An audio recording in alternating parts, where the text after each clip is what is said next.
जब मैं छोटा था ना, दादा अब्बू एक दिन कहने लगे, बेटा जिंदगी का सबसे अच्छा वक्त हमारा बचपन होता है। मैंने सोचा, वाकई बचपन बड़ा रैंडम होता है। एक दिन मैं साइकिल की चेन चला रहा था कि मेरा हाथ उसमें फंस गया। मैं फौरन भागकर अपने अपाहज दोस्त को ले आया कि उसका भी हाथ आ जाए। बचपन में मुझे अपनी दादी का किरदार ठीक नहीं लगता था। वो रोज नया तारा दिखा के कहती थी, ये तुम्हारे दादा है।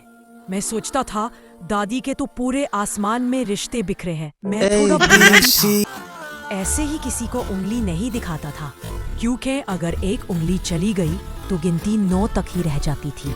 लोग पूछते, गिनती सुनाओ, और मैं सोचता, भाई उंगलियां ही खत्म हो गई तो अब गिनो कैसे।